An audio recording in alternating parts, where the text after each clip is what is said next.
Om Namo Bhagavate Vasudevaya. Om Namo Bhagavate Vasudevaya. Om Namo Bhagavate Vasudevaya.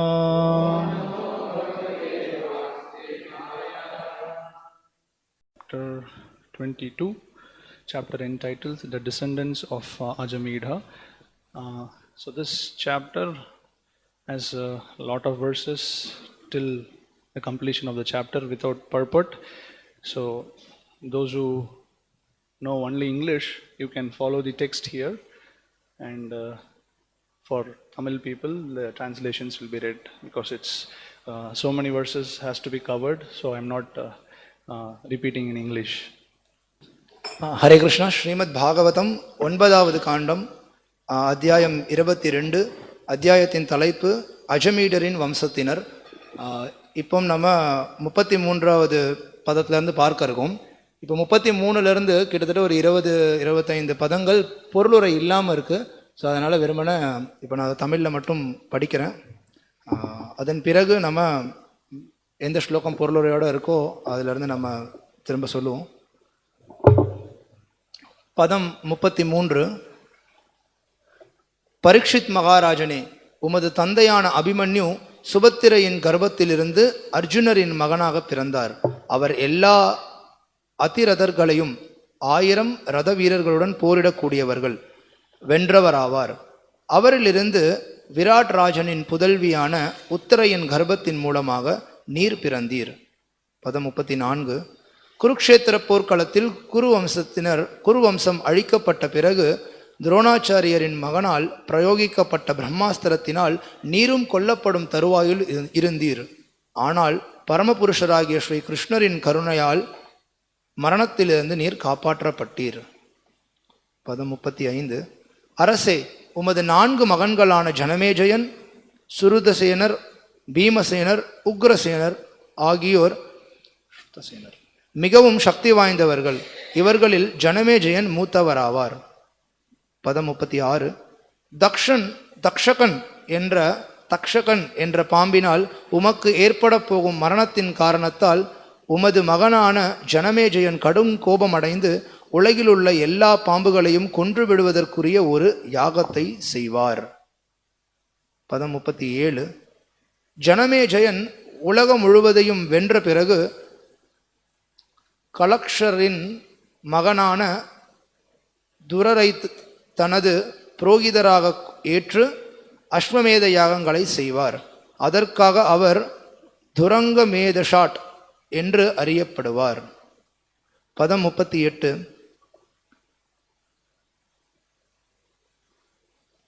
ஷதானீகர் என்ற ஜனமேஜயரின் புதல்வர் யக்ஞவல்கியரிடமிருந்து 3 வேதங்களையும் கிரியாமுறை செய்யும் கலையையும் கற்பார்.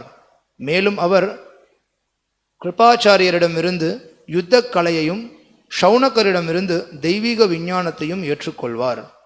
பதம் 39. சஹஸ்ரானீகர் சதானீகரின் மகனாக இருப்பார். அவரிலிருந்து அஸ்வமேதஜர் என்ற மகன் வருவார். அஸ்வமேதஜரிலிருந்து அசீம கிருஷ்ணர் வருவார். நேமி சக்கரர் அவரது மகனாக இருப்பார். பதம் 40. ஹஸ்தினாபுர நகரம் புதுடெல்லி நதியால் மூழ்கடிக்கப்படும் பொழுது நேமி சக்கரர் கௌசாம்பி என்ற இடத்தில் வசிப்பார். அவரது மகன் சித்ரரதன் என்று புகழ் பெறுவார். சுஷிரதன் சித்ரரதனின் மகனாக இருப்பார். பதம் 41. சுஷிரதனிலிருந்து விருஷ்டிமான் என்ற மகன் வருவார். அவரது மகனான சுக்ஷேனர் முழு உலகிற்கும் சக்கரவர்த்தியாக இருப்பார். சுனீதர் சுஷேனரின் மகனாக இருப்பார்.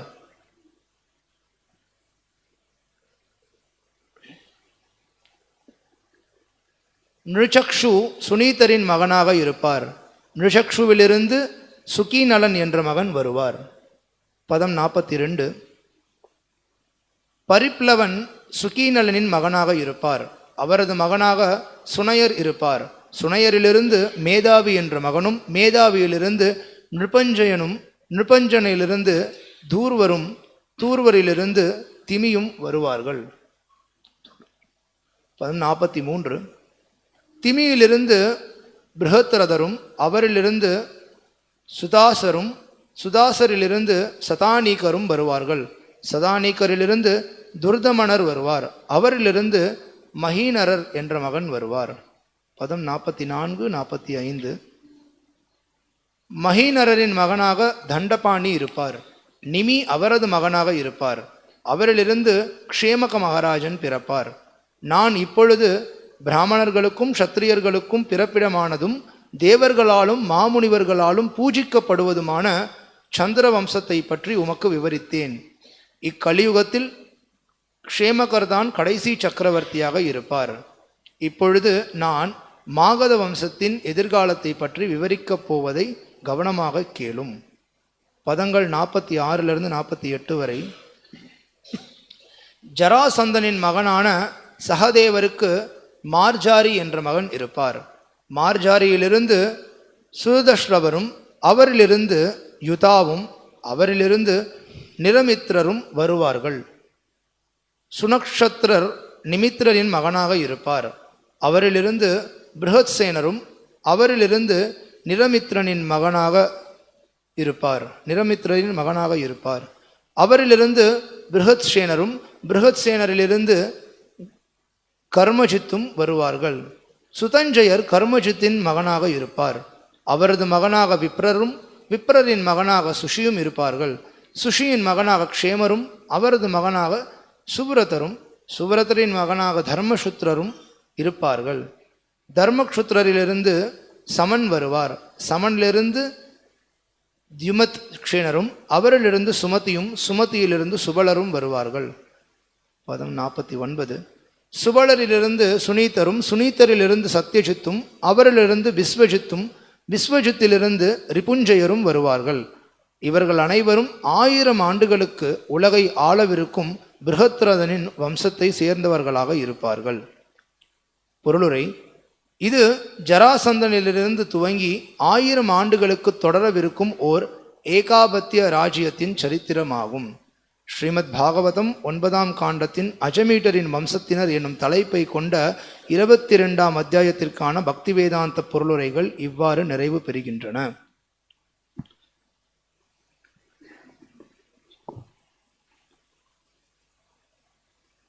So usually it takes time for us to get sleep in Bhagavatam class. பொதுவாக ஸ்ரீமத் பாகவதம் உபன்யாசத்தில் நம்ம தூங்க ஆரம்பிக்கிறதுக்கு கொஞ்சம் தாமதம் ஆகும். So maybe just if we keep reading another 20 words, you will sleep in 2 minutes. இன்னும் ஒரு 20 ஸ்லோகங்கள் படிக்க வேண்டியது இருக்குது. இதை படித்தோன்னா நீங்கள் உடனே தூங்கிடுவீங்க. So what is this list of different names, kings, dynasties? என்னது இது? ஒரே பெயர்களாக இருக்குது, இத்தனை மன்னருடைய பேர், இந்த வம்சத்தினர் அந்த வம்சத்தினர். Are they Hindu kings or Vaishnava kings or Shaivite kings? அவங்க ஹிந்து மதத்தை சார்ந்த மன்னர்களா, வைஷ்ணவத்தை சார்ந்த மன்னர்களா, இல்லை சைவ சமயத்தை சார்ந்த மன்னர்களா? So those who know, they know. Those who don't know, they don't know. யாருக்கெல்லாம் தெரியுமோ அவங்களுக்கு தெரியும், யாருக்கெல்லாம் தெரியாதோ தெரியாது. So those who are keeping in track with the current news and trend, they may be aware of this news. யாரெல்லாம் இப்போ தினசரி செய்தி கேட்டுருக்கீங்களோ உங்களுக்கு தெரிஞ்சிருக்கும் இப்போ நான் என்ன பேசுகிறேன்றத.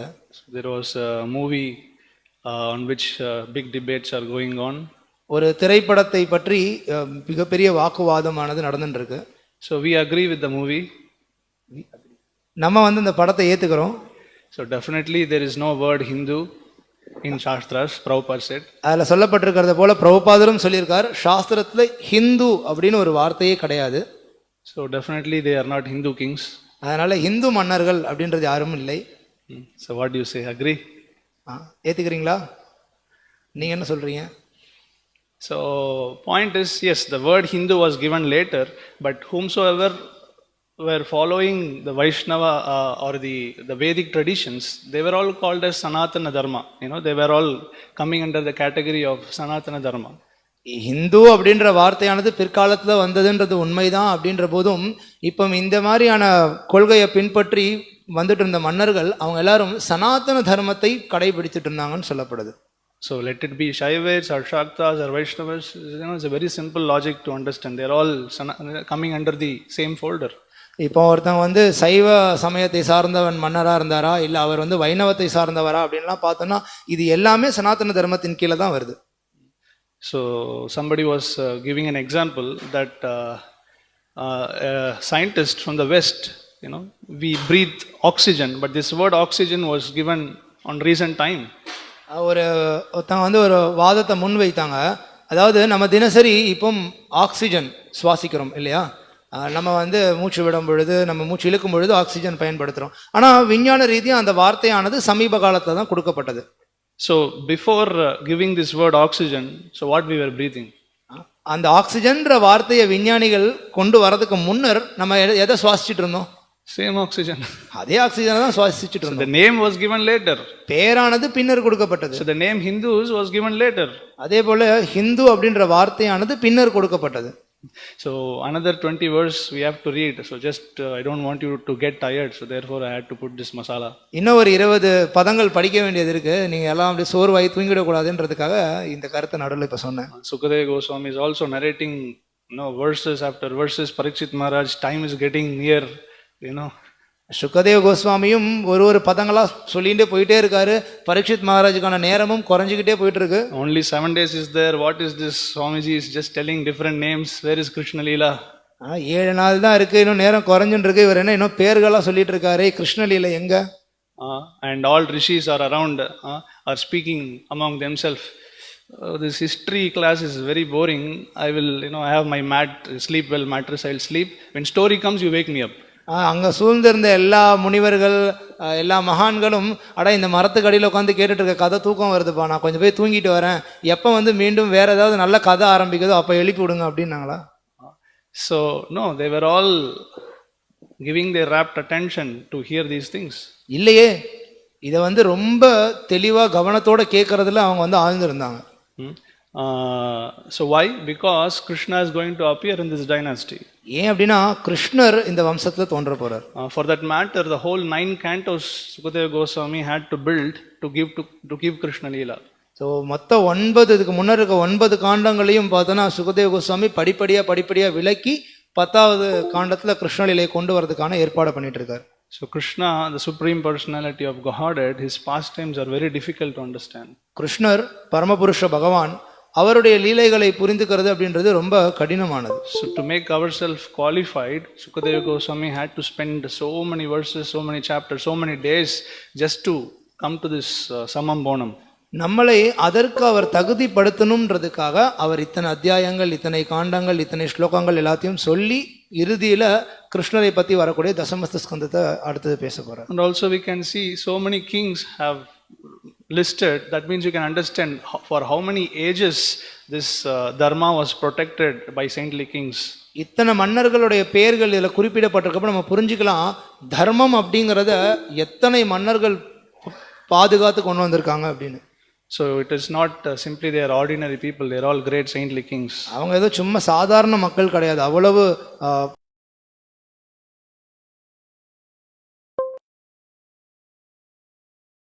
another big purport. அடுத்த பொருளுரை இருக்கிற ஸ்லோகம் வரைக்கும் நம்ம இன்னும் தொடர்ந்து படிக்க இருக்கோம். அத்தியாயம் 23 யயாதி புத்திரர்களின் வம்சங்கள் அப்படின்றது அத்தியாயத்தினுடைய தலைப்பு. அத்தியாயத்தினுடைய சுருக்கத்தை பார்ப்போம். முதல்ல இந்த 23ஆம் அத்தியாயத்தில் அனு, துருஹ்யு, துருவசு, யது ஆகியோரின் வம்சங்களும் ஜியாமகரின் கதையும் விவரிக்கப்படுகின்றன. யயாதியின் 4வது மகனான அணுவின் மகன்கள் சுபானரர், சஷு, பரேஷ்ணு ஆகியோர் ஆவர். இம்மூவருள் ஒருவரான சபானரின் மகன்களும் பேரன்களும் முறையே காலனர், சிருஞ்சயர், ஜனமேஜயர், மகாசாலர், மகாமானர் ஆகியோர் ஆவர். உசீனரரும் திதிக்ஷுவும் மகாமானரின் மகன்களாவர். உசீனருக்கு சிபி, வரன், கிருமி, தக்ஷன் என்ற 4 மகன்கள் இருந்தனர். சிபிக்கும் விருஷாவத்ரன், விருஷார்த்தபன், சுதீரர், மத்ரர், கேகயர் என்ற 4 மகன்கள் இருந்தனர். திதிக்ஷுவின் மகன் ருத்ரதர். அவர் ஹோமன் என்ற மகனை பெற்றார். ஹோமனிலிருந்து சுதபாவும் சுதபாவிலிருந்து பலியும் வந்தனர். இவ்விதமாக அந்த வம்சம் தொடர்ந்தது. தீர்க்கதமரால் அவரது மனைவியான பலியின் கர்ப்பத்தில் அங்கன், வங்கன், கலிங்கன், சுகுமன், புண்டரன், ஓட்ரன் ஆகியோர் பெறப்பட்டனர். அவர்கள் எல்லோரும் அரசர்களாவர். அங்கனிலிருந்து கலப்பாணர் வந்தார். அவரது வம்சம் திவிரதன், தர்மரதன், ரோமபாதன் என்று அழைக்கப்படும். சித்திரரதன் ஆகியோரையும் உள்ளடக்கியதாகும். ரோமபாதருக்கு மகன்கள் இல்லாததால் தசரத மகாராஜன் தனது புதல்விகளுள் ஒருத்தியான சாந்தாவை தமது நண்பரான ரோமபாதருக்கு கொடுத்தார். ரோமபாதரும் சாந்தாவை தனது மகளாக ஏற்றுக்கொண்டார். மாமுனிவரான ரிஷ்யஸ்ருங்கர் அவளை மணந்து கொண்டார். ரிஷ்யஸ்ருங்கரின் கருணையால் ரோமபாதருக்கு சதுரங்கன் என்ற ஒரு மகன் வந்தார். சதுரங்கனின் மகன் விருதலாஷர். அவருக்கு பிருஹத்ரதர், பிருஹத்கர்மா, பிருஹத்பானு என்ற 3 மகன்கள் இருந்தனர். பிருஹத்ரதரிலிருந்து பிருஹத்மனா என்ற மகன் வந்தார். அவரது பரம்பரையில் வந்த மகன்களும் பேரன்களும் ஜெயத்ரதன், விஜயன், திருதி, திருதவ்ரதன், சத்கர்மா, அனித்ரதன் ஆகியோர் ஆவர். குந்தியால் கைவிடப்பட்ட மகனான கர்ணனை அதிரதன் ஏற்றுக்கொண்டார். கர்ணனின் மகன் விஷக்ஷேனன். யயாதியின் 3வது மகனான துருஹ்யுவின் மகன் பப்ரு. அவரது மகன்களும் பேரன்களும் சேது, ஆரப்தன், காந்தாரன், தர்மன், திருதன், திருமதன், பிரச்சேதா ஆகியோர் ஆவர். யயாதியின் 2வது மகனான துர்வசுவின் மகன் வஹ்னி. அவரது விந்து வழியாக வந்த வம்சம் பர்கர், பானுமான், திரிபானு, கரந்தமர், மருதர் ஆகியோரை உள்ளடக்கியதாகும். குழந்தை அற்ற மருதர் புரு வம்சத்தை சேர்ந்த துஷ்மந்தரரை தனது வளர்ப்பு மகனாக ஏற்றுக்கொண்டார். துஷ்மந்த மகாராஜன் தனது ராஜ்யத்தை திரும்ப பெற விரும்பியதால் புரு வம்சத்திற்கு திரும்பிச் சென்றார். யதுவின் 4 மகன்களுள் சஹஸ்ரஜித் மூத்தவராவார். சஹஸ்ரஜித்தின் மகன் சதஜித். அவருக்கு 3 மகன்கள். அவர்களுள் ஒருவர் ஹஹையர். அஹையரின் வம்சத்திலுள்ள மகன்களும் பேரன்களும் முறையே தர்மர், நேத்ரர், குந்தி,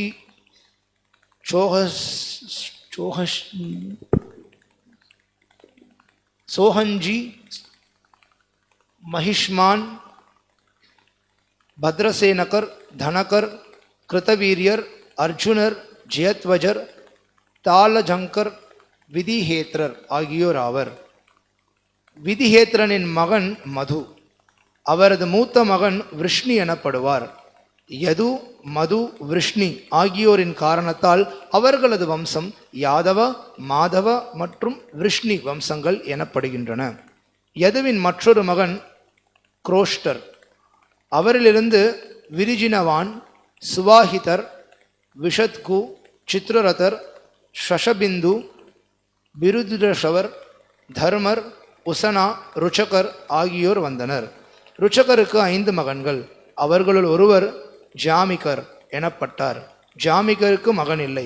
ஆனால் தேவர்களின் கருணையால் குழந்தையற்ற அவரது மனைவி விதர்பன் என்ற ஒரு மகனை பெற்றாள். பதம் 1.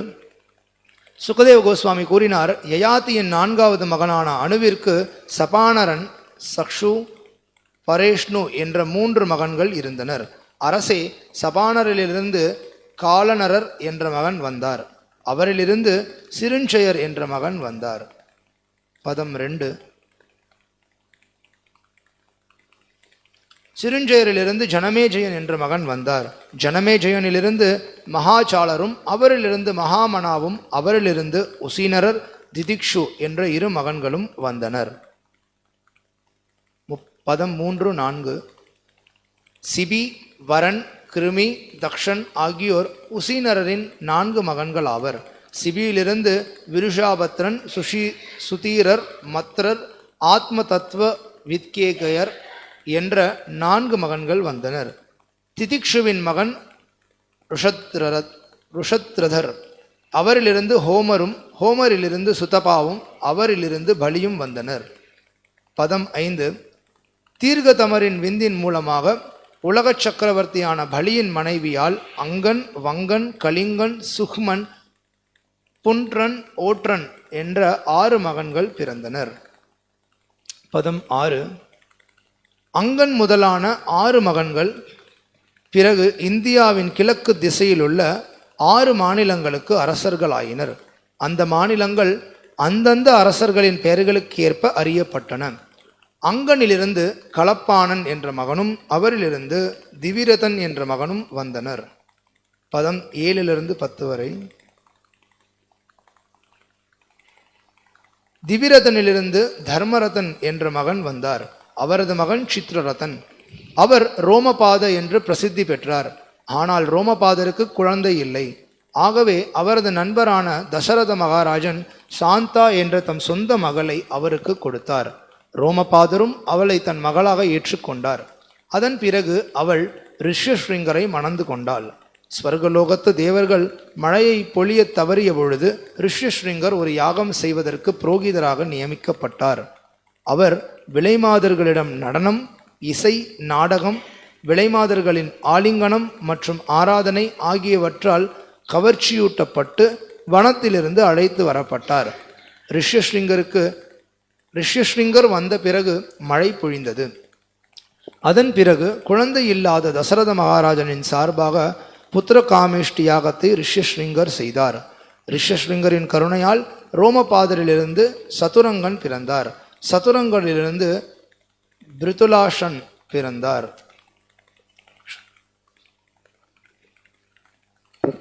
பதம் 11. பிருதுலாக்ஷனின் மகன்கள் பிருஹத்ரதன், பிருஹத்கர்மா, பிருஹத்பானு ஆகியோர் ஆவர். மூத்தவரான பிருஹத்ரதரிலிருந்து பிருஹத்மனா என்ற மகன் வந்தார். அவரிலிருந்து ஜெயத்ரதன் என்ற மகன் வந்தார். பதம் 12. ஜெயத்ரதன் தன் மனைவியான சங்பூதியின் கர்ப்பத்தில் விஜயன் என்ற மகனை பெற்றார். விஜயனிலிருந்து திருதி பிறந்தார். திருத்தியிலிருந்து திருதௌரதனும், அவரிலிருந்து சத்கர்மாவும், சத்கர்மாவிலிருந்து அதிரதரும் வந்தனர். பதம் 13. அதிரதன் கங்கை கரையில் விளையாடிக் கொண்டிருந்த பொழுது ஒரு பெட்டகத்தில் வைத்து மூடப்பட்டிருந்த ஒரு குழந்தையை கண்டெடுத்தார். குந்தியால் தன் திருமணத்திற்கு முன்பே அக்குழந்தை நதியில் விடப்பட்டது. அதிரதனுக்கு மகன்கள் இல்லாததால் அக்குழந்தையை அவர் தன் குழந்தை போல் வளர்த்து வந்தார். இக்குழந்தை பிறகு கர்ணன் என்று அறியப்பட்டது. பதம் 14. அரசே, விஷக்ஷேனர் கர்ணனின் ஒரே மகனாவார். யயாதியின் 3வது மகனான துருஹ்யுவிற்கு பப்ரு என்ற ஒரு மகன் இருந்தார். பப்ருவின் மகன் சேது என்று அறியப்பட்டார். பதம் 15. சேதுவின் மகன் ஆரப்தன், அவரது மகன் காந்தாரன், காந்தாரனின் மகன் தர்மன், தர்மனின் மகன் திருதர், திருதரின் மகன் துர்மதன், துர்மதனின் மகன் பிரச்சேதா, அவருக்கு 100 மகன்கள் இருந்தனர். பதம் 16. பிரச்சேதாவின் மகன்கள் வேத நாகரிகமற்ற இந்தியாவின் வடக்கு பிரதேசத்தை ஆக்கிரமித்து அங்கு அரசர்களாயினர். யயாதியின் 2வது மகன் துருவசு, துருவசுவின் மகன் வஹ்னி, வஹ்னியின் மகன் பர்கன், பர்கனின் மகன் பானுமான். பதம் 17. பானுமானின் மகன் திரிபானு, அவரது மகன் உதார குணமுள்ள கரந்தமர், கரந்தமரின் மகன் அமருதர், அவருக்கு மகன்கள் இல்லை. ஆகவே அவர் பூர்வ வம்சத்தை சேர்ந்த ஒரு மகனை, துஷ்மந்த மகாராஜனை தன் சொந்த மகனாக தத்தெடுத்து கொண்டார். பதம் 18 19. துஷ்மந்த மகாராஜன் மருதரை தன் தந்தையாக ஏற்றுக்கொண்ட போதிலும் அரியாசனத்தில் அமர விருப்பம் கொண்டு அவரது பூர்வ வம்சத்திற்கே திரும்பிச் சென்றார். பரீட்சித் மகாராஜனே, இப்பொழுது நான் யயாதி மகாராஜனின் மூத்த மகனான யதுவின் வம்சத்தை விவரிக்கப் போகிறேன். இந்த வர்ணனை மிகவும் புண்ணியம் வாய்ந்ததாகும். இது மனித சமுதாயத்தில் உள்ள பாவ விளைவுகளை அழிக்க வல்லது. இந்த வர்ணனையை கேட்பதாலேயே ஒருவன் எல்லா பாவ விளைவுகளிலிருந்தும் விடுபடுகிறான். Hare Krishna. Salem Rishis, are you okay? சேலத்தை சேர்ந்த ரிஷிகள் நீங்கள் எல்லாரும் சௌக்கியமாக நலமாக இருக்கீங்களா? இப்போ எல்லாம் முடிஞ்சதுக்கப்புறம் So, Pongal will be served 9 o'clock. Pongal 9 மணிக்கு பரிமாறுவாங்க. So, give some service for the Pongal. Pongal வேலை செய்கிறதுக்கும் கொஞ்சம் வாய்ப்பு கொடுங்க. So, we will chant verse 21. Okay. பதம் 20 21 சேர்ந்திருக்கு. 21 நம்ம திரும்ப சொல்லுவோம். Word to word. வார்த்தைக்கு வார்த்தை திரும்ப சொல்லுங்க முதல்ல. Chattvaraha Sunavaha Tatra Satachit Pratamatmajaha Mahahayaha Renuhayaha Haihayaha Cha Iti Tatsutaha Chatvara Sunavastatra Chatvara Sunavastatra Satajit Pratamatmajaha Satajit Pratamatmajaha Mahahayo Renuhayo Mahahayo Renuhayo Haihayascheti Tatsutaha Haihayascheti Tatsutaha Chatvara Sunavastatra Satajit Pratamantmajaha Mahahayo Renuhayo Haihayascheti Tatsutaha. Chatvara Sunavastatra Satajit Pratamatmajaha Mahahayo Renuhayo Haihayascheti Tatsutaha. So please repeat. Chatvaraha 4 Sunavaha sons. மகன்கள். Tatra therein. அங்கு. Satajit Satajit Pratama Majaha of the first sons. முதல் மகன்களின். Mahahayaha Mahahaya Mahahayar Renuhayaha Renuhaya Renuhaya Renuhayar Haihayaha Haihaya Haihayar Cha and மேலும் Iti thus இவ்வாறு Tatsutaha Tatsutaha his sons, அவரது மகன்கள். the sons of Satajit. Satajittin மகன்கள்.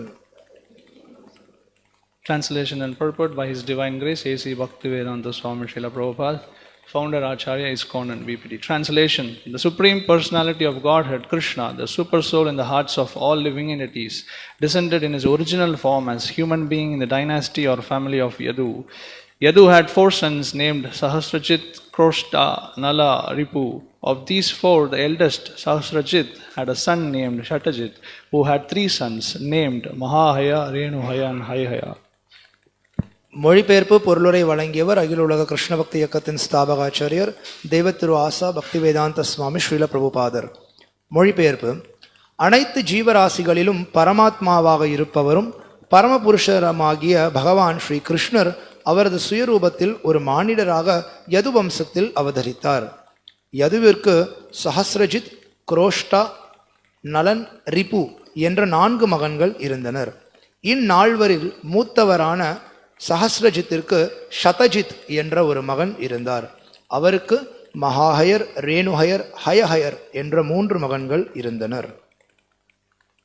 பொருளுரை: ஸ்ரீமத் பாகவதத்தில் 1.2.11 பின்வருமாறு உறுதி செய்யப்பட்டுள்ளது. வதந்தி தத் தத்வவிதஸ்தத்வம் யஜ்ஞானம் அத்வயம் பிரம்மேதி பரமாத்மேதி பகவானிதி சப்ததே. பரபிரம்மத்தை அறிந்தவர்கள் இந்த இரண்டற்ற மெய்ப்பொருளை பிரம்மம், பரமாத்மா அல்லது பகவான் என்று அழைக்கின்றனர். பெரும்பாலான ஆன்மீகிகள் அருவ பிரம்மத்தை அல்லது இதயவாசியான பரமாத்மாவை மட்டுமே அறிகின்றனர். ஏனெனில் பரம புருஷரை அறிவது மிக கடினமாகும். இதை பகவான் பகவத்கீதையில் 7வது அத்தியாயம் 3வது ஸ்லோகம் பின்வருமாறு கூறுகிறார். மனுஷ்யானாம் சஹசிரேஷு கஷ்டித் யததி சித்தையே யததாம் அபி சித்தானாம் கஷ்டின் மாம் வேதி தத்வதः. பல ஆயிரக்கணக்கான மனிதர்களில் யாரேனும் ஒருவன் பக்குவமடைய முயற்சி செய்யக்கூடும். அவ்வாறு பக்குவமடைந்தவர்களில் என்னை உள்ளபடி அறிபவன் அரிதாகவே காணப்படுகிறான். யோகிகளும் ஞானிகளும், அதாவது அஷ்டாங்க யோகிகளும் அருவவாதிகளும் பரபிரம்மத்தை அருவமானவராக அல்லது இதயவாசியாக அறிகின்றனர். இத்தகைய தன்னுணர்வு பெற்ற ஆத்மாக்கள் சாதாரண மனிதர்களை விட மேலானவர்கள் என்ற போதிலும் பரம சத்தியமான பரபிரம்மன் எப்படி ஒரு நபராக இருக்கிறார் என்பதை அவர்களால் புரிந்து கொள்ள முடியாது.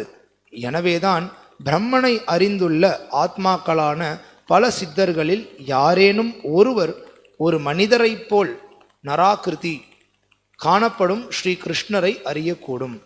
கிருஷ்ணர் அவரை விராட்ட ரூபத்தை தோற்றுவித்த பிறகு இந்த மானிட ரூபத்தை பற்றி தாமே விளக்கமளித்தார். இந்த விராட்ட ரூபம் பகவானின் ஆதி ரூபம் அல்ல.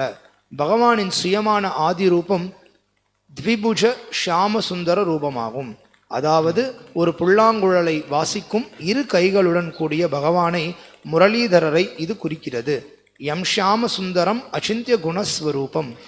பகவானின் நினைத்தற்கரிய குணங்களுக்கு அவரது ரூபங்களே ஆதாரமாக உள்ளன.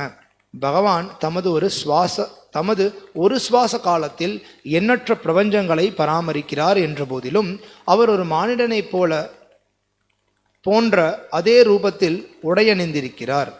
ஆனால் அவர் ஒரு மாமனிதர் என்பதை அது குறிப்பதாகாது. அது அவரது ஆதி ரூபமாகும். அவர் ஒரு மானிடனைப் போல் காணப்படுவதால் குறைமதியாளர்கள் அவரை ஒரு சாதாரண மனிதர் என்று கருதுகின்றனர். இதை பகவான் பகவத்கீதையில் 9வது அத்தியாயம் 11வது ஸ்லோகம் பின்வருமாறு கூறுகிறார். அவஜானந்தி மாமூடா மானுஷிம் தனும் ஆஸ்ரிதம் பரம்பாவம் அஜானந்தோ மமபூத மகேஸ்வரம். மனித உருவில் நான் தோன்றும் பொழுது மூடர்கள் என்னை ஏளனம் செய்கின்றனர். எனது உன்னத இயற்கையையும் எல்லாவற்றின் மீதமுள்ள எனது ஆட்சியையும் அவர்கள் அறியவில்லை. பகவான் தமது உன்னத இயற்கையினால் பரம்பாவம், எங்கும் விரிந்துள்ள பரமாத்மாவாக அனைத்து ஜீவராசிகளின் இதயங்களிலும் வாழ்கிறார். ஆயினும் அவர் ஒரு மனிதனைப் போல் காணப்படுகிறார். மாயாவாத தத்துவவாதிகள் ஆதியில் பகவான் அருவமாக இருந்தார் என்றும், ஆனால் அவர் அவதரிக்கும் பொழுது ஒரு மனித ரூபத்தையும் வேறு பல ரூபங்களையும் ஏற்றுக்கொள்கிறார் என்றும் கூறுகின்றனர். ஆனால் உண்மையில் ஆதியான அவரது ரூபத்தில் அவர் ஒரு மனிதனைப் போலவே இருக்கிறார். மேலும் அருவ பிரம்மன் எனப்படுவது அவரது தேகத்தின் ஒளி கதிர்களாகும். யஸ்ய பிரபா பிரபவதோ ஜகதண்ட கோட்டி. Hare Krishna Hare Krishna Krishna Krishna Krishna Krishna Hare Hare Hare Hare Hare Rama Hare Rama Hare Rama Hare Rama Rama Rama Rama Rama Hare Hare Hare Hare. So any doubts, please ask Stavapriya Prabhu. ஏதாவது சந்தேகம் இருந்தா ஸ்தவப்பிரிய தாஸ் கிட்ட கேட்கலாம். நீங்க He only gave lecture. அவர் தான் உபன்யாசம் கொடுத்தார். I got garland. நான் மாலை போட்டுட்டேன். So Brahmano hi pratishtaham amritasya vyayasya cha shashvatasya dharmasya sukasya ekantikasya cha. So Krishna says in Bhagavad Gita that from me the Brahman is established in me, from me the Brahman effulgence come. கிருஷ்ணர் பகவத்கீதையில சொல்றார், நானே பிரம்மன் அப்படின்றதற்கான மூலம். பிரம்மன் அப்படின்றது ஒளி, வெளிச்சம். So அது பகவானுடைய உடல்ல இருந்து வெளியில வரக்கூடிய வெளிச்சம் தான் பிரம்மன் அழைக்கப்படுது. So it's not difficult to understand. So புரிஞ்சுக்கிறதுக்கு ரொம்ப கடினம்லாம் இல்லை. So we will skip this subject. அந்த தலைப்பை நம்ம ஒதுக்கிடலாம். So and another subject discussed in this purport is very difficult to understand Krishna. ஆனா இங்க புறநிலையில் சொல்லப்பட்டிருக்க இன்னொரு விஷயம் ரொம்ப புரிஞ்சுக்கிறதுக்கு கடினம்னு சொல்லப்படுறது யாரை பத்தினா கிருஷ்ணரை பத்தி. Out of thousands and thousands of people who make endeavor to achieve the transcendence, very few hardly understand. யார் ஒருத்தங்க ஆன்மீக பாதையில அந்த திவ்யமான நிலையை அடையணுன்றதுக்கு முயற்சி பண்ணக்கூடிய ஆயிரம் நபர்கள்ல ஒருத்தன் வந்து கிருஷ்ணரை புரிஞ்சுக்கிறதே கடினம்னு சொல்லப்படுது. And among those who understand, very few attain him. அவரை பத்தி அப்படி யாராவது ஒருத்தன் புரிஞ்சுட்டான் அப்படின்னா அப்படி புரிந்தவர்களையும் அவரை அடையக்கூடியவன் அரிதானவன் சொல்லப்படுது. So it's very difficult to understand Krishna, especially when he comes and as a human like form. So கிருஷ்ணர் ஒரு மானிடனை போன்ற ரூபத்துல இங்க வரும் பொழுது புரிந்து கொள்றது கடினமா தான் இருக்கு. So Kunti says vidambanam means it's very bewildering. குந்தி மகாராணி விடம்பனம்னு சொல்றாங்க. இது வந்து எங்களை குழப்பக்கூடிய விதத்துல மயக்கக்கூடிய விதத்துல இருக்கு அப்படின்னு. So Supreme Lord, the all powerful Lord is getting arrested by a village woman. ஒரு கிராமத்துல வசிக்கக்கூடிய ஒரு பெண்மணியால பரமபுருஷ பகவானானவர் கட்டி போடப்படுறார். The all knowledgeable, what is the definition of God by Parashara Muni? Parasara முனி கொடுக்கக்கூடிய விளக்கம், பகவான் அப்படின்றவருக்கான விளக்கம் என்ன சொல்றார்? The definition, there is 6 opulences, Lord is in full. 6 விதமான ஐஸ்வர்யங்களையும் முழுமையா யார் ஒருத்தர் கொண்டிருக்காரோ அவர் பகவான். So the all strength, the all strong Lord gets arrested.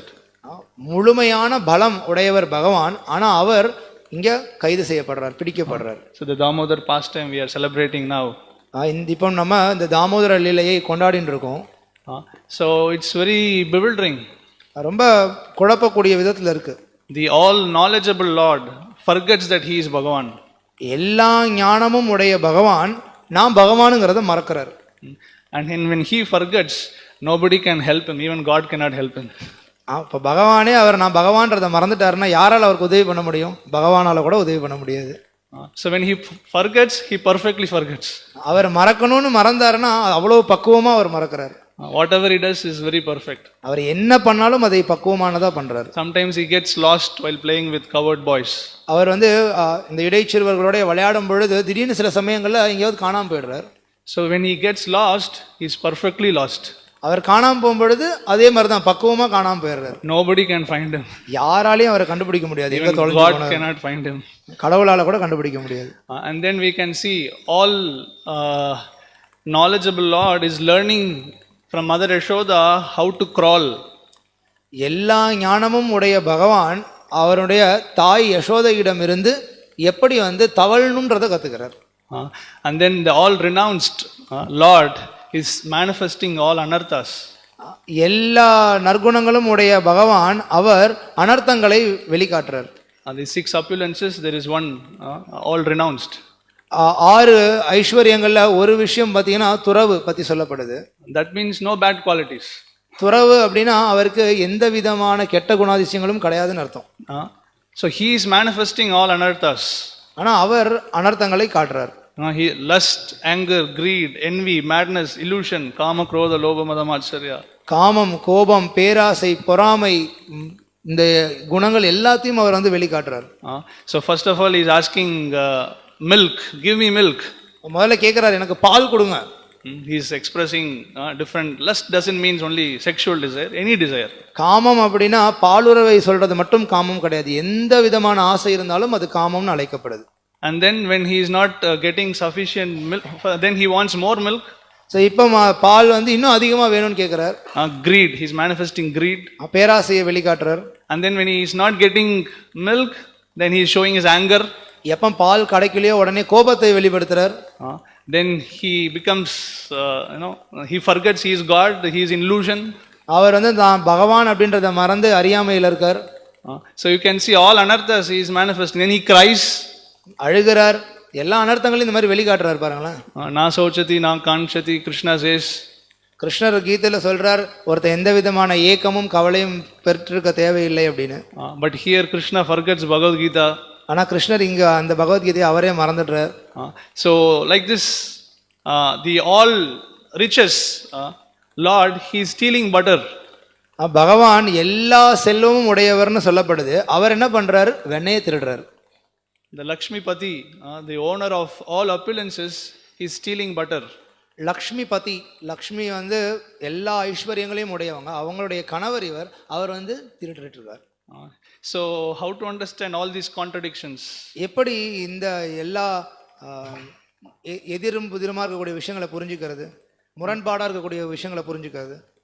And then the all famous Lord, பகவான் எல்லா புகழும் வாய்ந்தவர்னு சொல்லப்படுது. he gets arrested. ஆனால் அவர் இங்கே பிடிபடுறார். If somebody gets arrested, we can see, they put their kerchief and they put their shirts and they hide their face. யாராவது இங்கே பார்க்கலாம், நம்ம பிடிபட்டாங்க அப்படின்னா உடனே என்ன பண்ணுவாங்க, அவங்களுடைய முகத்தை மறைச்சிக்கிறதுக்காக ஏதாவது கைக்குட்டையை வச்சோ இல்லை அவங்க கிட்ட இருக்கக்கூடிய துணியை வச்சோ முகத்தை மறைச்சிக்குவாங்க. So here Lord is telling, oh, I am getting arrested, enjoy, celebrate this festival for 30 days. ஆனால் இங்கே பகவான் என்ன பண்ணுறார் பாருங்க, நான் பிடிபட்டுட்டேன், இதை நீங்கள் எல்லாரும் 30 நாள் கொண்டாடுங்க அப்படிங்கிறது. If somebody scolds us due to our ego, what is the first thing we do? இப்போ யாராவது ஒருத்தங்க நம்மளை திட்டினாங்க அப்படின்னா நம்ம உடனே அகங்காரணத்தின் காரணத்தினால என்ன பண்ணுவோம்? Especially if he is senior, we cannot shout back. அவர் நம்மளை விட மூத்தவராக இருந்தார் அப்படின்னா உடனடியாக நம்மளால திரும்ப திட்ட முடியாது. So what immediately we will do is we will look around to see whether somebody heard this or not. முதல்ல விஷயம் என்ன பண்ணுவோம்னா, என்ன அவர் திட்டினதை வேற யாராவது பக்கத்துல இருந்து பார்த்துட்டாங்களா? Is it such a great insult for me? எனக்கு எவ்வளவு பெரிய அசிங்கம் அது. So I did mistake, that is one thing. நான் தப்பு பண்ண இல்லைன்னு சொல்ல சரிதான். But that is not my problem now. My problem is others should not know. அந்த தப்பு பண்ணதை விட பெரிய பிரச்சனை இப்போ என்னன்னா, நான் பண்ணது மற்றவங்களுக்கு தெரிஞ்சிருக்க கூடாது. So but if we, the insignificant soul, have this ego, so Bhagavan, the supreme personality of Godhead, இவ்வளவு ஒரு சின்ன ஜீவராசியா துச்சமான நபர்களான நமக்கு இவ்வளவு அகங்காரம் இருக்கும் பொழுது பகவான் பரமபுருஷர், so he doesn't have ego. Definitely false ego is not having. அவருக்கு நம்மள மாதிரி பொய் அகங்காரம் கிடையாது. So but it's such a infamous act to get arrested, nevertheless. ஆனா இருந்தாலும் பிடிபடுறது அப்படின்றது புகழத்தக்க விஷயம் இல்லை இல்லையா? கைது செய்யறது arrested, கைது பண்றாங்க அப்படின்னா. So but Lord is telling here that yes, I get defeated and celebrate any festival, we celebrate 1 day or maximum 2 days. பார்க்கலாம், எந்த ஒரு திருவிழானாலும் நம்ம ஒரு நாள் கொண்டாடுறோம், இல்ல அதிகபட்சம் 2 நாள் கொண்டாடுவோம். But here Lord's telling that celebrate this for 30 days. ஆனா இங்க பகவான் சொல்றார் 30 நாட்கள் நீங்க கொண்டாடுங்க அப்படின்னு. So this is very difficult for people to understand, especially Krishna's pastimes. So இது நம்ம புரிஞ்சுக்கிறதுக்கு கடினமானது தான், குறிப்பா கிருஷ்ணருடைய லீலைகள். So there were some devotees doing Harinam in Africa. சில பக்தர்கள் ஆப்பிரிக்கா நாட்டில் ஹரிநாம சங்கீதனத்தில் ஈடுபட்டு இருந்தாங்க. So some public came and asked, what is this you are chanting Krishna's name? Who is this Krishna? அப்போ அங்கே இருந்த பொதுமக்கள் கேட்டாங்க, என்ன நீங்கள் ஏதோ கிருஷ்ணா அப்படின்னு சொல்லி பாடிட்டு இருக்கீங்களே, யார் இந்த கிருஷ்ணர், என்ன இது அப்படின்னு. So they said, he is our God. அவங்க சொன்னாங்க, அவர் தான் எங்களுடைய கடவுள். So they asked, what does your God do? உங்களுடைய கடவுள் என்னதாங்க பண்றாரு அப்படின்னு சொல்லி அவங்க கேள்வி கேட்டாங்க. He steals butter. அவர் வெண்ணெயை திருடுறார்.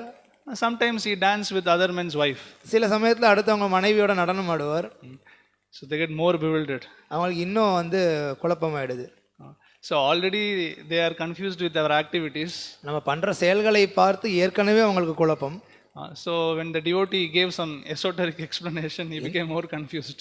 இந்த மாதிரியான ரொம்ப உயர்ந்த பதில்களை பற்றி அந்த பக்தர் இந்த மாதிரியான பதில் கொடுத்தோன்னே அவங்க இன்னும் மேலும் குழப்பம் அடைஞ்சிட்டாங்க. So anyway, maybe they are also were in Karthik mood, so they gave such answers. அவங்க அந்த கார்த்திகை மாதம் கொண்டாட்டத்தில் இருந்தனால மேபி இந்த மாதிரியான பதில் கொடுத்தாங்கன்னு நினைக்கலாம். So you see, so many subjects we discussed, but what we are discussing is something else.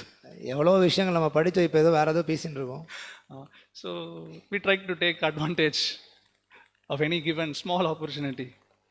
எந்த ஒரு வாய்ப்பு கிடைச்சாலும் அதை பற்றி நம்ம பயன் எடுத்துக்கலாம்.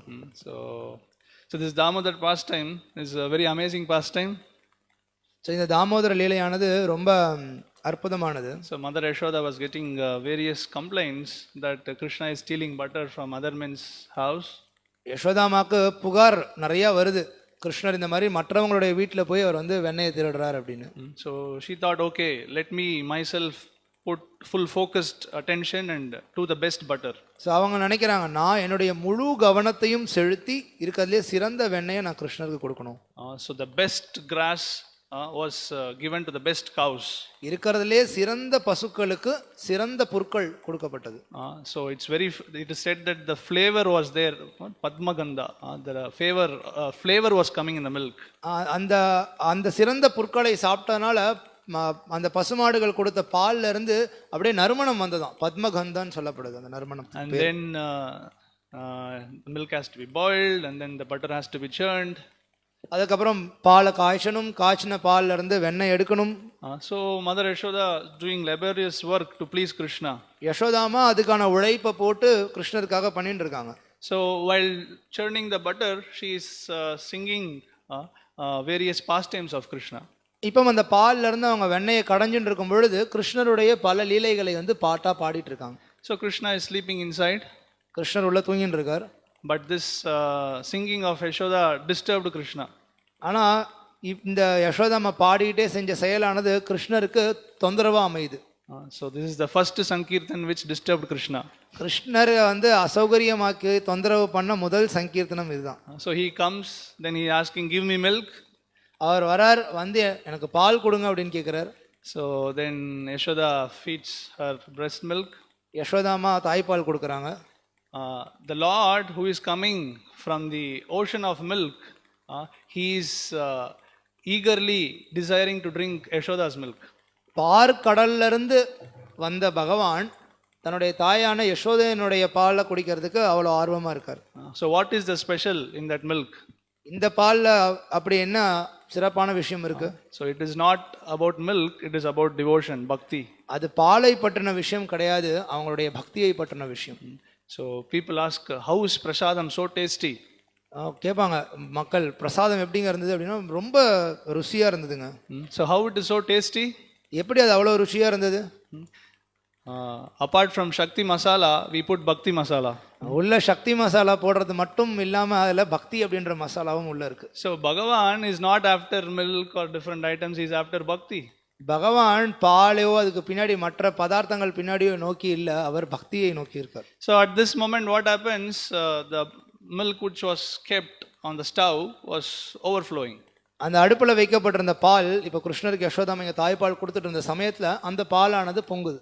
So now Yashoda has to decide, how long it takes for it to flow out. It takes few seconds. இப்போ அடுப்புல இருக்க பால் பொங்க போகுது அப்படின்னா எவ்வளவு நேரம் எடுத்துக்கும்? சில வினாடிகள்ல உடனே பொங்கிடும் இல்லையா? அதனால யசோதாமா இப்போ இங்க ஒரு முடிவு எடுக்கணும். At a fraction of second she has to decide whether she can continue giving milk or go and put the stove off, or put the milk down. ஒரு நொடியில அவங்க வந்து யோசிக்கணும், இப்ப பால் பொங்க போது என்ன பண்றது, கிருஷ்ணரை கீழே வச்சுட்டு உடனே போய் அங்க அடுப்பு அணைக்கணும் அப்படின்றத. So she goes to put it down. அதுக்காக போறாங்க அந்த பாத்திரத்தை எடுத்து கீழே வைக்கிறதுக்கு. So Krishna is not happy. ஆனா கிருஷ்ணருக்கு சந்தோஷமா இல்ல. So Krishna was not satisfied with Yashoda's decision. யசோதாமா எடுத்த முடிவின் மீது கிருஷ்ணருக்கு திருப்தி இல்லை. Now to enter this big IT companies, there is interviews. நீங்க ஏதாவது பெரிய ஒரு ஐடி கம்பெனில வேலைக்கு போகணும் அப்படின்னா அப்போ அதுக்கு முன்னாடி பாத்தீங்கன்னா உங்களுக்கு இன்டர்வியூ இருக்கும். And they check your knowledge, general knowledge. உங்களுடைய பொது அறிவை சோதிச்சு பார்ப்பாங்க. And there is something called emotional quotient, intellectual quotient. உங்களுடைய எமோஷன் எப்படி இருக்கு அப்படின்றத பத்தி அதுக்கெல்லாம் வந்து சில சோதனைகள் இருக்கு. புத்திசாலித்தனத்தை பத்தி பார்க்கிறதுக்கு. So at a given time, any given time, if any difficult circumstances, what decision you take? திடீர்னு உங்களுக்கு ஒரு கஷ்டமான சூழ்நிலை ஏற்படுத்தி கொடுத்தா அந்த சூழ்நிலையில நீங்க எப்படி முடிவு எடுக்கிறீங்க அப்படின்றத பார்ப்பாங்க. So now according to Krishna, Yashoda cannot enter Infosys. இப்போ கிருஷ்ணர் பக்கத்துல இருந்து கிருஷ்ணர் பார்க்கறாரு, யசோதாமாவால இன்ஃபோசிஸ்லாம் வேலைக்கு போக முடியாது. She cannot become software engineer. பெரிய சாஃப்ட்வேர் மென்பொருள் ஆராய்ச்சியாளரா அவங்களால போக முடியாது. Why? Because she didn't pass exam. ஏன்னா அவங்க அந்த தேர்வுல தேர்ச்சி பெறல. So her intelligent quotient was very weak. அவங்களுடைய புத்திசாலித்தனம் சோதிக்கப்பட்டது, அந்த பரிசோதனையில அது ரொம்ப குறைவா இருக்குன்னு நீங்க கிருஷ்ணர் பார்க்கறாரு. So Prabhupada in the purport he says that Krishna as a Paramatma, inside every devotee's heart, he guides a devotee what is to be done first and what is to be done second. பொருளுரையில Srila பிரபுபாதர் ஒரு இடத்துல விளக்குறார், பரமாத்மாவா பகவான் வந்து பக்தர்களுடைய ஹிருதயத்துல இருந்துட்டு எந்த ஒரு செயலை ஒரு பக்தன் முதல்ல செய்யணும், எந்த செயலை ரெண்டாவதா செய்யணும் அப்படின்னு சொல்லி வழிகாட்டுறாராம். So most probably Krishna as Paramatma guided Yashoda to go and keep the pot down. அப்படின்னா இங்க யசோதாமாவை நீ கிருஷ்ணரை கீழே வச்சுட்டு போய் அந்த பால் பாத்திரத்தையும் இறக்கி வை அப்படின்னு சொல்லி ஹிருதயத்தில் இருக்க பரமாத்மா தான் வழிகாட்டியிருக்கார். But as Krishna, he is not satisfied. பரமாத்மா அப்படி வழிகாட்டி இருந்தாலும் ஆனா கிருஷ்ணர் வந்து இது விரும்பல. So contradiction. முரண்பாடு. So therefore you can see here, and then the pastime goes that when Yashoda comes back, Krishna is not there. Krishna was disappointed. He breaks different pots. யசோதாமா அந்த பால் பாத்திரத்தை கீழே இறக்கி வச்சுட்டு வந்து பார்க்குறாங்க. வந்து பார்த்தா கிருஷ்ணரை காணோம். அதுக்கு பதில் அங்கே இருந்து ஏகப்பட்ட பாத்திரங்கள் உடஞ்சிருக்கு. Then he starts distributing all butter to the monkeys. அவர் என்ன பண்றார், அங்க இருந்து எல்லா வெண்ணையும் எடுத்து குரங்குகளுக்கு விநியோகம் பண்ணிட்டு இருக்கார். So Acharyas explained that so many monkeys in Ram Leela, they helped Rama. ஆச்சரியர்கள் விளக்குறாங்க, ராமாயணத்துல ராமர் லீலையில ராமருக்கு நிறைய குரங்குகள் சேவை புரிந்தது. So that time he could not give feast for monkeys. அந்த சமயத்துல பகவானால குரங்குகளுக்கு விருந்தளிக்க முடியல. So now he took opportunity. அதனால இப்ப அந்த வாய்ப்பை அவர் பயன்படுத்திக்கிட்டார். So and then Yashoda chasing Krishna. யசோதாமா அதன் பிறகு கிருஷ்ணரை துரத்துறாங்க. So and then Krishna gets caught. கிருஷ்ணர் பிடிபடுறார். Of course initially he starts running, seeing the stick in Yashoda's hand. ஆரம்பத்துல யசோதாமா கையில குச்சி இருக்கிறத பார்க்கறார். Then he starts running. ஓட ஆரம்பிக்கிறார். Then Yashoda is chasing. யசோதாமா துரத்துறாங்க. So there is a competition. இப்போ அங்க ஒரு போட்டி. Competition 3B, B. What is the 3B? Bhakti, Bhakta and Bhagavan. பக்தி, பக்தா, பகவான், இவங்க மூன்று பேருக்கும் மூன்று விஷயத்துக்கும் போட்டி நடக்குது. So who is going to win? இதுல யாரு வெற்றி பெற போறா? So because of Bhakti of Bhakta, Bhagavan gets defeated. பக்தனுடைய பக்தியினால பகவான் தோற்கடிக்கப்படுறார். So ultimately Yashoda wins. இறுதியில யசோதாமா வெற்றி பெறாங்க. So it was about to catch, but Krishna starts crying already. அவங்க கிருஷ்ணரை பிடிக்க போறாங்க. அந்த சமயத்துல கிருஷ்ணர் ஏற்கனவே அழுதுன்னு இருக்கார். So this is the technique of any child. இதனை எல்லா குழந்தையும் கையாளுற விதம். Before punishing, start crying. தண்டிக்கிறதுக்கு முன்னாடி அழுதுறணும். So now you know from where it is coming. இப்போ நம்ம தெரிஞ்சுக்கலாம் இந்த கலையானது எங்க இருந்து வருது அப்படின்னு. Why our children are crying? Because Krishna is crying. ஏன் நம்ம குழந்தைங்க எல்லாம் அழுகுறாங்க? ஏன்னா கிருஷ்ணர் அழுகிறார். So problem is not with our children. So நம்ம குழந்தைங்க கிட்ட பிரச்சனை கிடையாது. So and then seeing Krishna starts crying, so Yashoda gets scared and she throws the stick. கிருஷ்ணர் இந்த மாதிரி அழுகிறார் அப்படின்றத பார்த்தோன்னே யசோதாமா உடனே பயந்துட்டு அந்த குச்சியை தூக்கி போட்டுறாங்க. So she wants to punish, but at the same time she doesn't want Krishna to become restless and to run somewhere else. கிருஷ்ணரை தண்டிக்கணும்னு நினைக்கிறாங்க. ஆனா அதே சமயத்துல கிருஷ்ணர் உடனே ஐயோ என்ன நடந்ததுன்னு பயந்து இங்க இருந்து எங்கேயோ ஓடி போயிடக்கூடாதுன்றதுலயும் அவங்க கவனத்தோட இருக்காங்க. So then she wants to tie Krishna with the mortar. So கிருஷ்ணரை கட்டி போடணும் அப்படின்னு சொல்லிட்டு அங்க இருந்து ஒரு உரல்ல கட்டி போடணும்னு நினைக்கிறாங்க. So again, why she is tying with the mortar? ஏன் ஒரு உரலோட கட்டி போடுறாங்க? Because the mortar helped Krishna to break the pots, so Yashoda wants to punish both. ஏன்னா அந்த உரல்ல ஏறி தான் கிருஷ்ணர் பானையெல்லாம் உடைச்சிட்டு இருப்பார். இப்போ யசோதாமா அந்த உரலையும் சேர்த்து தண்டிக்கணுன்றதுக்காக ரெண்டு பேரையும் சேர்த்து கட்டி போடுறாங்க. And when she wants to tie, we know that it was 2-inch short. நமக்கு தெரியும் அவங்க வந்து அந்த கயிறில் வந்து கிருஷ்ணரை கட்டி போடணும்னு சொல்லி முயற்சி பண்ணி கட்டி போடுறாங்க. ஆனால் 2 இன்ச் 2 விரல் அளவுக்கு அது வந்து குறைபாடாக இருந்தது. அந்த கயிறு 2 அங்குலம் 2 அங்குலம் குறையா இருந்தது. So then what she does, first she removes the hair band from her hair. She starts joining the ropes. So பத்தலை அப்படின்னு சொல்லிட்டு தன்னுடைய தலையில இருந்த அந்த பயன்படுத்துகிற பேண்டை கழட்டுறாங்க. கழட்டி அதையோ அந்த கயிறோட சேர்த்தி கட்டுறாங்க. Still it is 2-inch short. இன்னும் 2 அங்குலம் கம்மியாவே இருக்கு. And then she sees all gopis around laughing. எல்லா கோபியர்களும் கை தட்டி சிரிக்கிறாங்க. So she starts removing everyone's band. So எல்லாருக்கிட்ட இருந்தும் அவங்க தலையில அவங்க கட்டியிருந்த அந்த பேண்டை கழட்டுறாங்க. Still 2-inch short. அப்பமும் அதே 2 அங்குலம் குறையா இருக்கு. And then she has 9 lakh cows in her cow shed. அவங்களுக்கு வீட்டில் வந்து 9,000 பசுக்கள் 9 லட்சம் பசுக்கள் இருக்கு. ஸோ அதன் இடத்துல இருந்து எல்லா கயிறையும் எடுக்கிறார். So to tie 9 lakh cows, how many ropes is required? நீங்க யோசிச்சு பாருங்க, 9 லட்சம் பசுக்களை கட்டுறதுக்கு எவ்வளவு கயிறு தேவைப்படும்னு. So of course they are not tortured in Nanda's Goshala with the ropes. So கயிறால கட்டப்பட்ட அந்த பசுக்கள்லாம் தொந்தரவு செய்யப்படலை நந்த மகாராஜர் கோஷாலையில. So she brought all the ropes available, still it was 2-inch short. எல்லா கயிறும் அங்க கோஷாலையில இருந்து எல்லா கயிறையும் கொண்டு வந்து கட்டுறாங்க. இருந்தாலும் அதே 2 அங்குலம் குறையா இருக்கு. So Acharyas explained, this pastime started in the morning and it is going still evening she is trying. ஆச்சரியர்கள் சொல்றாங்க இந்த லீலையானது காலையில ஆரம்பிச்சு சாயந்தரம் வரைக்கும் இன்னும் கட்ட முயற்சி பண்ணிக்கிட்டே இருக்காங்க. So Yashoda gets exhausted. இறுதியில யசோதாமா சோர்ந்து போயிடுறாங்க. So then seeing Yashoda's endeavor, Krishna allows Yashoda to bind. So இவ்வளவு முயற்சி யசோதாமா போடுறத பார்த்துட்டு கிருஷ்ணர் சரின்னு சொல்லி யசோதாமாவால் கட்டி போடப்படுறார். So then Yashoda could do this. Once Krishna allowed it, then Krishna could do it. கிருஷ்ணரால சரி அப்படின்னு சொல்லி அனுமதிக்கப்பட்ட பிறகு யசோதாமாவால் கட்டி போட முடிந்தது. So otherwise, how it is possible the Lord who has no beginning, no end? இல்லனா எப்படி ஆதியும் இல்லாத அந்தமும் இல்லாத பகவான, how the Lord who is unlimited, how you can bind him? எண்ணிலடங்காத அளவு இருக்கக்கூடிய பகவான கட்டி போட முடியும்? Krishna showed all universe on his mouth. தன்னுடைய வாய்க்குள்ளேயே மொத்த பிரபஞ்சத்தையும் கிருஷ்ணர் காட்டினார். So how to bind the universe? இப்போ அந்த பிரபஞ்சத்தை எப்படி கட்டி போடுறது? So Krishna's navel, from Vishnu's navel the lotus came. கிருஷ்ணருடைய நாபியிலிருந்து விஷ்ணுடைய நாபியிலிருந்து தாமரை வந்தது. From which Brahma came. அந்த தாமரையிலிருந்து பிரம்மதேவர் வரார். And Brahma used all the ingredients which is kept in the stem to create the universe, 14 planetary systems. அந்த தாமரையினுடைய தண்டுக்குள்ள இருந்த பொருட்களை கொண்டு பிரம்மா இந்த 14 லோகங்களையும் அவர் உற்பத்தி பண்றார். So everything is in Krishna's belly. So எல்லாமே கிருஷ்ணர் வயிற்றுக்குள்ள தான் இருக்கு. So how you can tie such a big universe? So அப்பேற்பட்ட பெரிய பிரபஞ்சத்தை எப்படி உங்களால கட்டி போட முடியும்?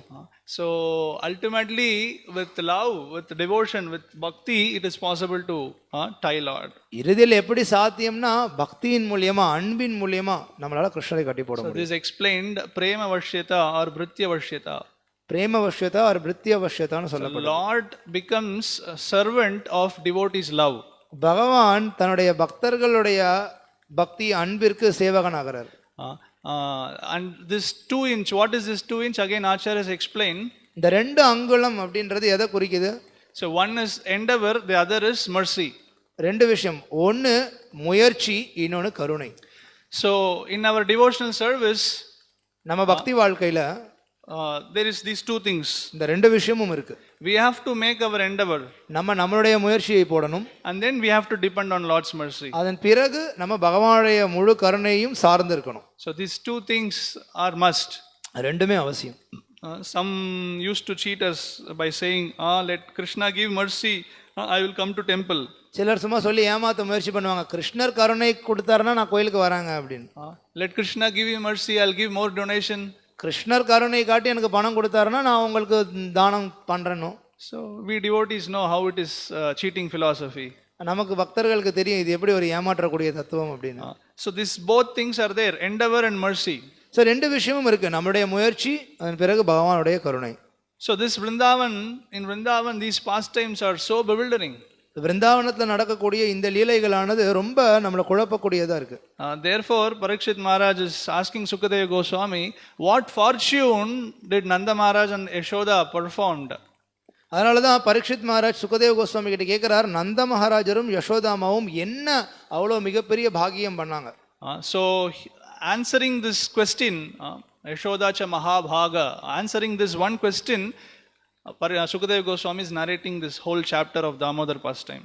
இந்த ஒரு கேள்விக்கு யசோதாமாவை பத்தின அந்த என்ன பாக்கியம் அவங்க பண்ணாங்கன்றதுக்கான பதிலை கொடுக்கறதுக்காக தான் சுகதேவ கோஸ்வாமி இந்த தாமோதர லீலை இருக்கக்கூடிய மொத்த அத்தியாயத்தையும் பேசுறாரு. இந்த Vrindavan is the land where Godhead gives up his godhood. பகவான் தன்னுடைய பகவான் அப்படின்ற தன்மையை விருந்தாவனத்துல கைவிடுறார். So in Vrindavan Krishna doesn't know he is Bhagavan. விருந்தாவனத்தில் இருக்கும் பொழுது கிருஷ்ணர் தாம் பகவான் அப்படின்றது அவருக்கு தெரியாது. And devotees also doesn't know. அங்க இருக்க பக்தர்களுக்கும் தெரியாது. And we can see Guru Maharaj mentioned in a lecture that the greatest quality of the greatest personality is not his greatness but his sweetness. உயர்ந்த குரு மகாராஜ் சொல்லியிருந்தார், இருக்கிறதுலே உயர்ந்த நபர் அவருடைய உயர்ந்த குணாதிசயம் அவருடைய உயர்ந்த நிலை கிடையாது, அவருடைய இனிமையா அவருக்கு நடந்துக்கக்கூடிய அவருடைய குணம் அப்படின்னு. So this is the land of Vrindavan. So இதுதான் விருந்தாவனம். So where all different contradictions are seen. அந்த இடத்துல ஏகப்பட்ட முரண்பாடுகள் தென்படுது. But by devotees' mercy we can understand. ஆனா பக்தர்களுடைய கருணையினால அந்த முரண்பாடுகளை தெளிவா நம்மளால புரிஞ்சுக்க முடியும். So Acharyas explained that this particular pastime had taken place on Deepavali day.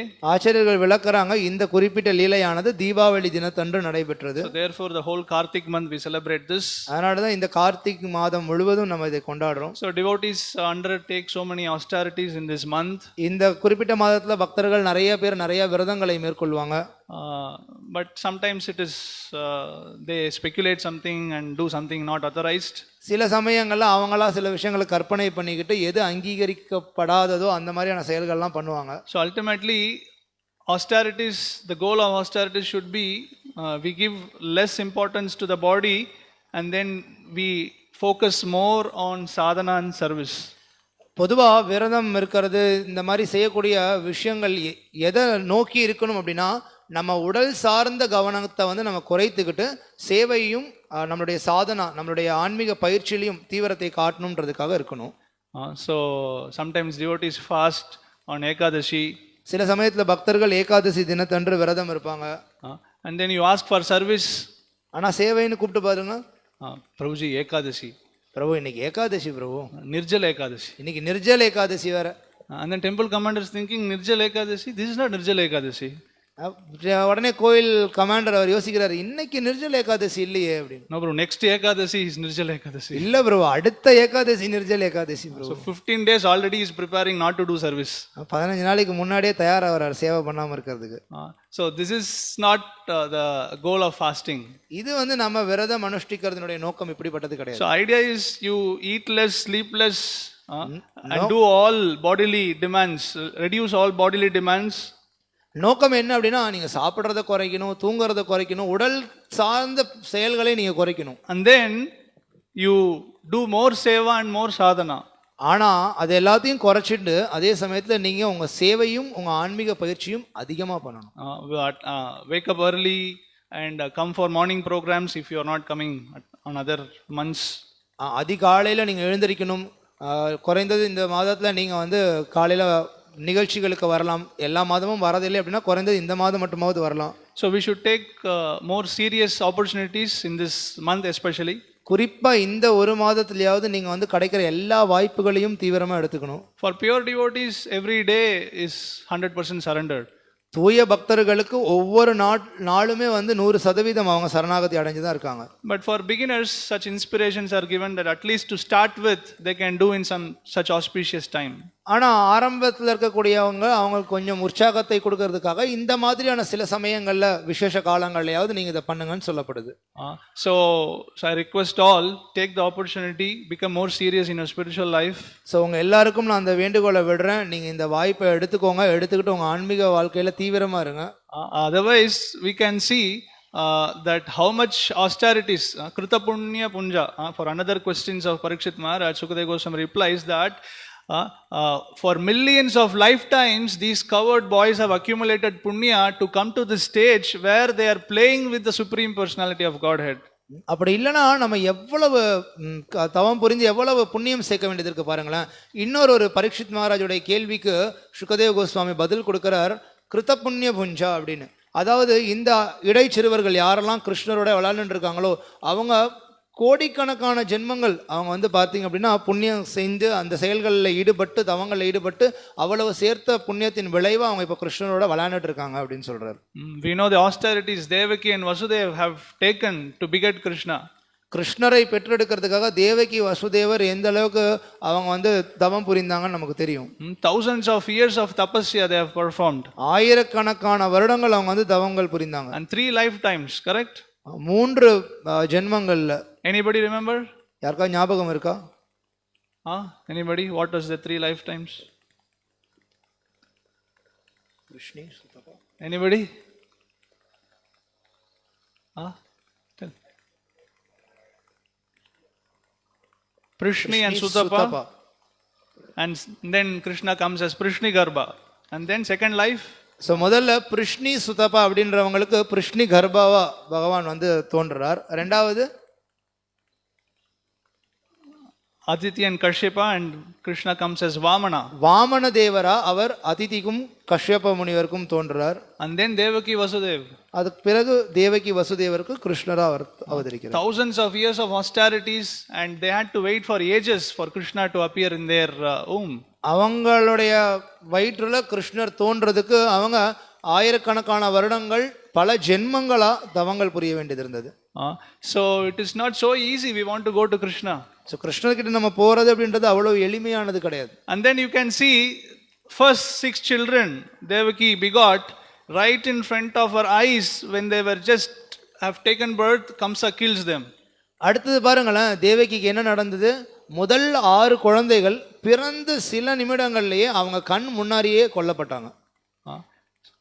How much Devaki has to bear all these things for Krishna to be begotten. கிருஷ்ணர் அதன் பிறகு வரதுக்கு முன்னர் தேவகி பாருங்களேன் எவ்வளவு விஷயங்கள் அவங்க சந்திக்க வேண்டியது இருந்தது. And then there is a miscarriage. Of course it's a pretension.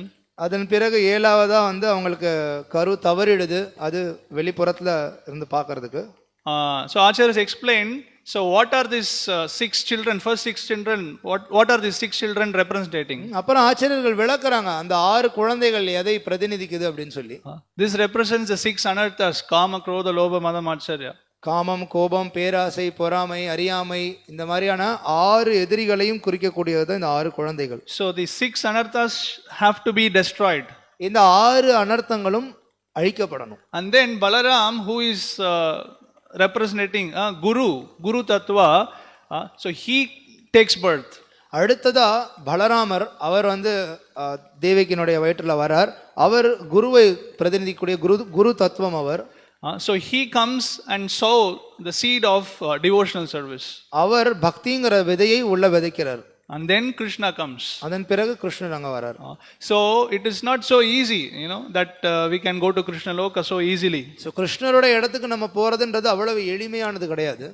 So book a train ticket from Chennai, Grand Trunk Express. Grand trunk express அப்படின்ற ரயில்ல சென்னையில இருந்து ஒரு டிக்கெட்டை நம்ம முன்பதிவு பண்ணோம் அப்படின்னா, book some AC room in Vrindavan. விருந்தாவனத்துல ஒரு ஏசி ரூம் புக் பண்ணோம் அப்படின்னா, and then order Swiggy from Govinda restaurant. கோவிந்தாஸ் ரெஸ்டாரண்ட்ல இருந்து நம்ம பிரசாதத்தை ஆர்டர் பண்ணோம். So it is not so easy to go to Krishna's place. இப்படி பண்ணோம்னா நான் கிருஷ்ணர் இடத்துக்கு வந்துட்டேன் அப்படின்னு கிடையாது. அவ்வளவு எளிமையானது கிடையாது கிருஷ்ணரோட இடத்துக்கு போறது. So we have to give up all the anarthas and we have to surrender our life to Krishna. எல்லா அனர்த்தங்களையும் நம்ம கைவிட்டு நம்முடைய மொத்த வாழ்க்கையும் கிருஷ்ணர் கிட்ட கொடுக்கணும். No material attachments. எந்த விதமான பௌதிக பற்றுதல்களும் இல்லாம. Then maybe one day by Krishna's mercy we can attain his place. அப்ப ஒரு நாள் நம்மளால கிருஷ்ணருடைய கருணையின் மூலமா அந்த இடத்தை அடைய முடியும். So I request once again to take this opportunity and please every day please read Srila Prabhupada books more. நான் மீண்டும் உங்ககிட்ட வேண்டுகோள் விடுறேன், நீங்க எல்லாரும் இந்த வாய்ப்பை தயவு செய்து பயன்படுத்துங்க. ஸ்ரீல பிரபுபாதருடைய புத்தகங்களை அதிகமா படிங்க. At least 1 hour everybody should read. குறைந்தபட்சம் 1 மணி நேரமாவது எல்லாரும் படிக்கணும். Please listen to Srila Prabhupada's lectures. Srila பிரபுபாதருடைய உபன்யாசங்களை கேளுங்க. So devotees have translated into Tamil also for devotees of Tamil background. Tamil மட்டுமே தெரிந்த பக்தர்களுக்காக தமிழ்லயும் மொழிபெயர்க்கப்பட்டிருக்கு. So it's best that we sit and hear at least 20 minutes 30 minutes. குறைந்தபட்சம் ஒரு 20 நிமிஷமோ 30 நிமிஷமோ அமர்ந்து நம்ம அதை கேட்கறது சிறந்தது. And apart from that, even while we are taking bath, taking food, cooking, doing different works, we can keep hearing Prabhupada's lectures. அதை தவிர நீங்க மற்ற சமயங்களையும் நீங்க மற்ற வேலைகள் செய்யும் பொழுதும், ஏன் குளிக்கும் போதோ சாப்பிடும் பொழுதோ சமைக்கும் பொழுதோ அந்த சமயத்தில் நீங்க கேட்கலாம்.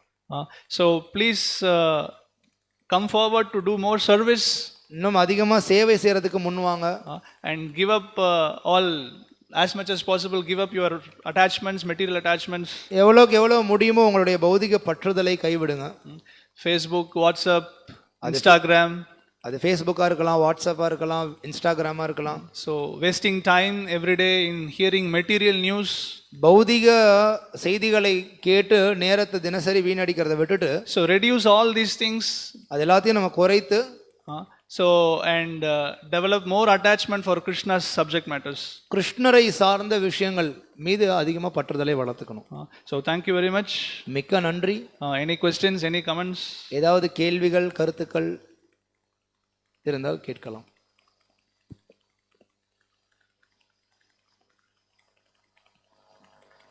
So if there is no questions, so we all request that there is prasadam. Breakfast prasadam will be served on the terrace, so everybody can come and honor prasadam. So கேள்வி எதுவும் இல்லை. இப்போ மேலே பிரசாதம் பரிமாறப்படும். அதனால பக்தர்கள் எல்லாரும் மேலே வந்து பிரசாதம் எடுத்துக்குமாறு கேட்டுக்கிறோம். So those who have come new, we have display of Srila Prabhupada books outside our temple hall. So we request you to purchase some books. யாரெல்லாம் புதிதாக வந்திருக்கீங்களோ இங்கே நீங்கள் கோயில் அறையை விட்டு வெளியில் போகும்பொழுது அங்கே நம்மளுடைய புஸ்தக ஸ்டால் இருக்குது. அங்கே பார்த்தீங்கன்னா சில பிரபுபாருடைய புஸ்தகங்கள் நிறைய வைக்கப்பட்டிருக்கு. நீங்கள் அது என்ன ஏதுன்னு பார்த்து நீங்கள் சில புஸ்தகங்கள் தயவு செய்து வாங்கிட்டு போங்க மாதிரி கேட்டுக்கிறோம். And we also invite you this Kartik month 7 p.m. you can come to temple and take part in glorifying Lord Damodar and offering a lamp. மேலும் உங்களை இந்த கார்த்திக் மாதம் முழுவதும் நம்ம மாலை 7 மணிக்கு தாமோதரருக்கு நம்ம நெய் தீபம் காட்டி நம்ம வந்து ஆரத்தி பண்ணி நம்ம கீர்த்தனம் பாட இருக்கோம். ஸோ அதனால் உங்கள் எல்லாரையும் அதுக்கும் நம்ம வரவேற்கிறோம். So thank you all very much. மிக்க நன்றி எல்லாருக்கும். Antara Srimad Bhagavatam ki, Srila Prabhupada ki.